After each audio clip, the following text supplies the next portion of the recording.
Buenas noches, compañeros y docentes. Mi grupo está conformado por Alejandra Daza, por Dana Puertas, por Viviana Narváez y quien les habla, Angie García. En esta ocasión les hablaremos sobre la sexualidad en la época de Grecia. Se dice que en el siglo V a.C., Grecia era un conjunto de casas pequeñas y vulnerables. Cada miembro de la familia tenía un rol en la sociedad. El hombre era la cara pública. La mujer era la que se encargaba de los quehaceres de la casa y de criar a los niños.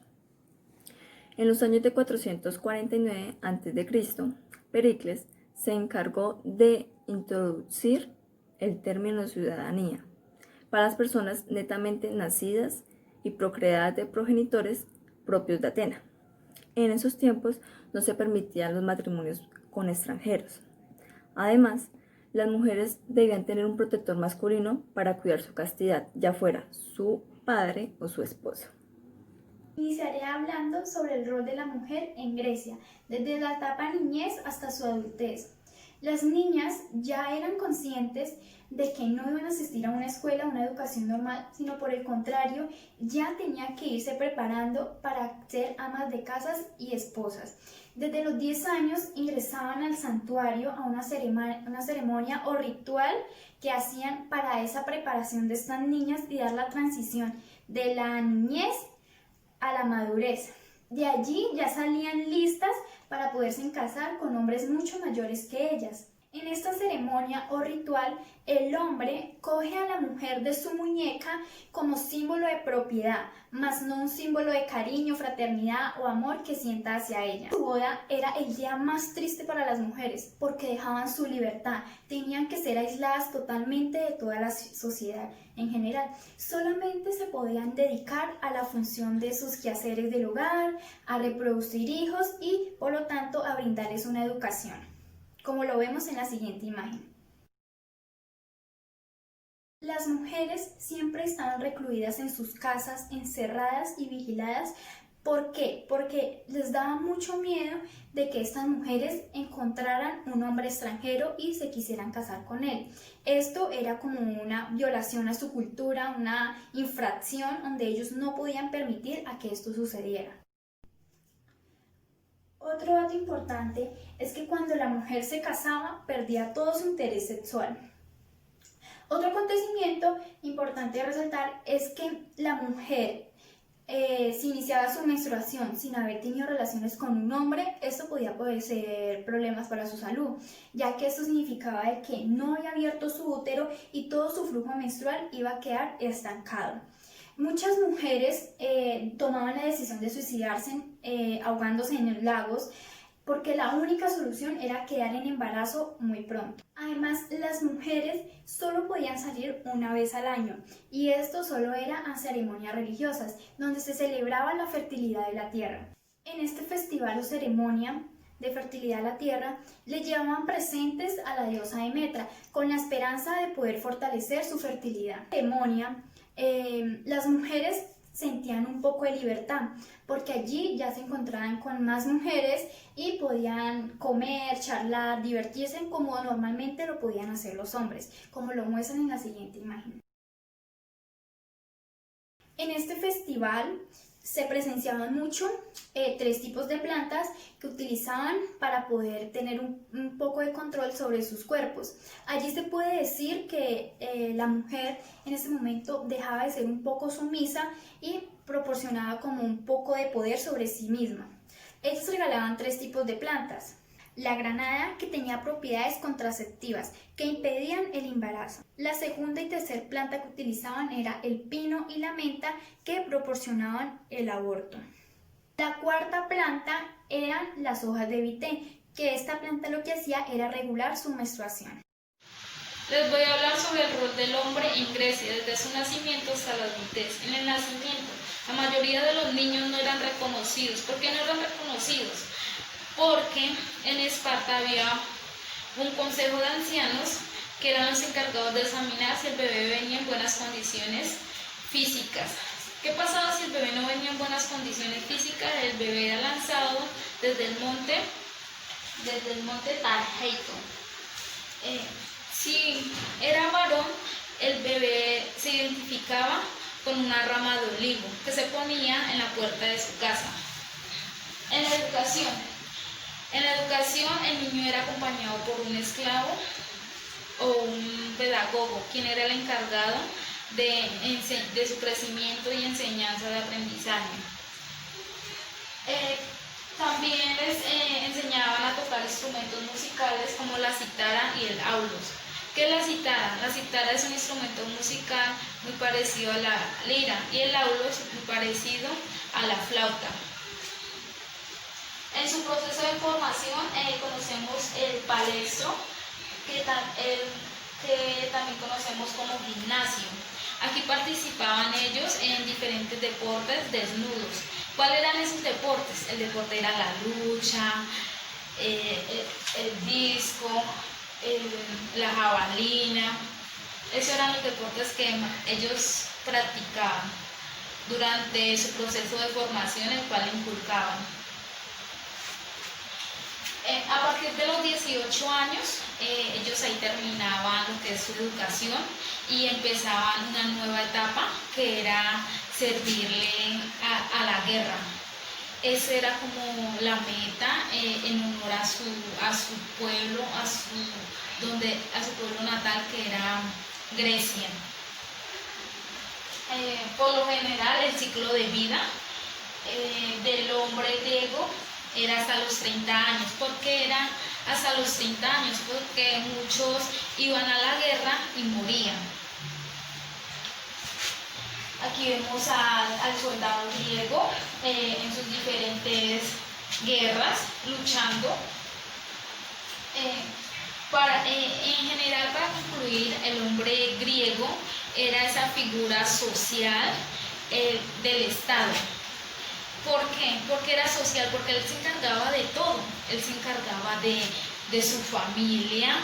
Él era absolutamente imponente ante la mujer. Bueno, en este punto vamos a hablar de lo que era la prostitución en Grecia, pero antes de poder hablar de prostitución tenemos que ver cómo es que comienza toda esta historia. Entonces, con esto empezamos con las relaciones sentimentales, podría decirse, o la unión entre dos cónyuges para formar un matrimonio. En realidad, en esas uniones eran muy contados los casos en donde había amor o donde había sentimientos de por medio. Normalmente era con otro fin, como el de procrear o escalar socialmente o con algún tema político o simplemente porque era costumbre. Entonces, ya formando toda esta relación del matrimonio, vamos a hablar del rol de las mujeres. ¿Qué rol tenían las mujeres dentro del matrimonio? Era muy limitado, muy limitado. Las mujeres tenían labores netamente familiares, como encargarse de los hijos, del hogar, del esposo, y socialmente no cumplían muchas tareas, políticamente no ocupaban ningún cargo, no tenían una opinión respetada, a diferencia de los hombres, que eran quienes se encargaban de todo esto. Incluso los hombres tenían un espacio en donde estaban prohibidas las esposas, y a estos espacios se les llamaban simposios. Allí es donde podemos empezar a hablar de prostitución. La prostitución empieza con las etarias, que eran unas mujeres consideradas libres, refinadas, que tenían acceso a la educación, que se caracterizaban obviamente por ser hermosas, sabían de música, sabían de danza, incluso sus opiniones eran respetadas ante los hombres y podían participar en lo que era en política y en cultura. Y también de esa forma era que traficaban sus cuerpos, o sea, todo lo que cobraban era netamente para ellas, no tenían que darle ningún porcentaje a nadie y cobraban bastante caro. Entonces podría decirse que eran como un lujo. Pero aunque era socialmente aceptado, era también algo vergonzoso. Y ellas también tenían el permiso o tenían el derecho de poder estar en los simposios como damas de compañía de los hombres, que allí eran donde prestaban sus servicios sexuales. Con eso seguimos a otra categoría, que eran las pornai. Las pornai eran mujeres que estaban obligadas a ofrecer sus cuerpos y eran regidas por un amo. Este amo lo que hacía era que las vendía, ellas prestaban sus servicios sexuales, hacían sus favores sexuales en burdeles, y él tomaba la mayor parte del dinero y ellas solamente se quedaban con un porcentaje. Y otro dato interesante es que todo lo que tenía que ver con prostitución, ya sea las etarias o las pornai o las siguientes, ellas tenían que pagar un impuesto como cualquier otro trabajador, porque la prostitución era considerada un trabajo. Después de las pornai seguimos a las prostitutas libres. Las prostitutas libres eran una categoría un poco más baja. En realidad ellas ganaban lo mínimo de lo mínimo y ofrecían sus favores sexuales en callejones o en lugares así donde se les diera la oportunidad. Y aún así, con lo poco que ganaban, también tenían que pagar un impuesto por trabajar. Por último, seguimos con las concubinas. Las concubinas, aunque podría considerarse o no una rama de la prostitución, las concubinas eran como una segunda esposa. Era algo socialmente más aceptado y podía vivir dentro del matrimonio, aunque no tenía las mismas como derechos o no tenía las mismas oportunidades que una esposa, era un poco más aceptado. Listo, con esto termino diciendo que la prostitución era un trabajo respetado como cualquier otro. Obviamente no era tan aceptado, no era tan bien visto, en realidad era un poco vergonzoso, pero todo se hacía como debajo del cuerda. Todo el mundo lo hacía, todo el mundo lo practicaba, solamente que nadie hablaba de ello. Otro dato interesante es que las concubinas están entre las etarias y entre las esposas. Por eso decían que podían considerar a las concubinas como otro tipo de prostitutas. Hablando de prostitución, pero ya no hablando de prostitución de mujeres, viene la prostitución de hombres. Allí es donde se practica la homosexualidad. La homosexualidad en ese entonces era un poco como mejor vista, podría decirse. Entonces, a los hombres que prestaban estos servicios sexuales se les llamaban pornos. Estos muchachos eran normalmente extranjeros o la característica principal era que eran muchachos entre los 13 y los 18 años. Y quienes accedían a estos servicios eran por lo general hombres que escalaban los 40 a 60 años. Pero hay algo que es súper característico y es que hay dos términos aquí, erastes y eromenos. Los erastes eran las personas que representaban el rol de activo, pero esto solamente era representado por los hombres mayores de 40 a 60 años y quienes ofrecían estos favores sexuales eran los eromenos y hacían el papel de eromenos y eran los pasivos. Y desde aquí empieza el término pederastia. Bueno, y para finalizar esto que tenía que ver con la homosexualidad masculina, había otra práctica sexual, pero era ya con los esclavos. Habían hombres que eran regidos también por amos, como las pornai, y estos esclavos pues prestaban favores sexuales a sus amos, a los amigos de sus amos, o a veces los amos los llevaban a los burdeles para dar estos servicios sexuales y los amos eran quienes cogían el dinero, pero en realidad los esclavos no tenían ningún porcentaje. Algo que cabe resaltar de las relaciones tanto heterosexuales como homosexuales es que aunque no eran totalmente aceptadas, sí había un punto de vista que decía que podían existir relaciones hetero y homo. Bueno, con esto finalizamos lo que era la prostitución en Grecia. Les hablaré sobre la homosexualidad en Grecia. La homosexualidad masculina comenzó en el periodo presocrático, en el siglo VII a.C. Para un griego, cualquier actividad sexual en la que involucre penetrar a una persona socialmente inferior estaba considerado dentro de lo normal. ¿Quiénes eran las personas socialmente inferiores? Las mujeres, los jóvenes, los extranjeros, las prostitutas y los esclavos. Al mismo tiempo, era un acto vergonzoso el dejarse penetrar por una de estas personas de socialmente inferiores. El concepto del amor. En estos tiempos, el concepto del amor entre hombres estaba basado en el honor y el compañerismo. Harmodio y Aristogitón. Estos dos personajes están en esta ilustración que podemos observar ahí, son unas estatuas. ¿Por qué les hicieron estas estatuas? Porque fueron considerados el modelo de relación perfecta masculina. En el año 338 a.C. estalló el escándalo de que estos dos personajes tenían una relación no solo de compañerismo, sino también sexual y placentera. ¿En qué momento ellos se dieron de cuenta de esta atracción sexual? Se dieron de cuenta en un lugar en el cual se llama gimnasios. ¿Qué hacían en ese lugar? Ellos lo que hacían era como fortalecer su parte física e intelectual. Se reunían entre hombres, como les dije anteriormente, es un lugar donde asisten desnudos, se realizan desfiles de belleza.